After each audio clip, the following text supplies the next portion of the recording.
שלום רב.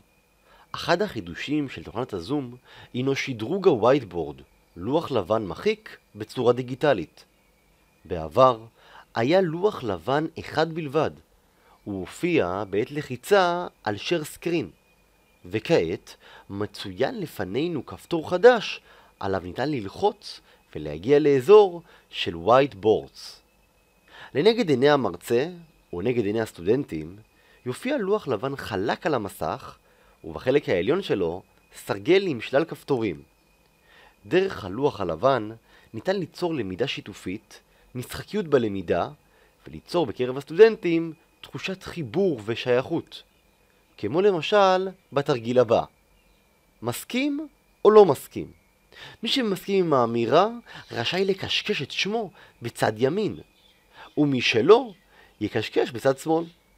כאמור, זום הוציאו עדכון לאפשרות הלוח הלבן הוותיק, וכעת כבר בשורת המשימות מטה ישנו כפתור של whiteboards. נוכל ללחוץ על אפשרות זו ולהגיע למסך חדש.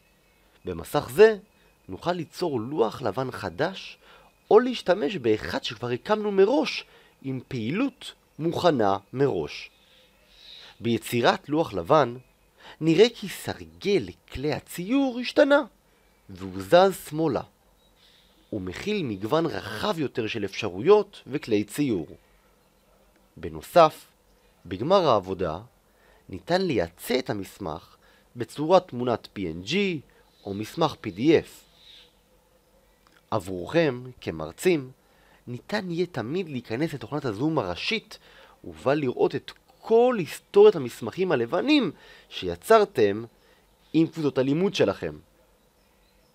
אנו, במרכז ללמידה מתוקשבת, ממליצים מאוד על השימוש בכלי זה, בשל העקרונות הפדגוגיים עליהם הוא עונה: מעורבות הלומדים בלמידה, יצירת תחושת חיבור הסטודנטים לחומר הנלמד, וכן למידת עמיתים ויצירת תחושת חיבור ושייכות. כאשר כל סטודנט רואה מה יתר חבריו מסמנים בלוח הלבן, הוא אינו מרגיש בודד, וניתן לקיים על כך דיון ושיח משותף. חשוב לציין כי במקביל לרכיב הנ"ל, ישנו רכיב נוסף בזום לחיוויים ויזואליים, והוא רכיב האנוטייט, עליו אנו מסבירים בסרטון מקביל.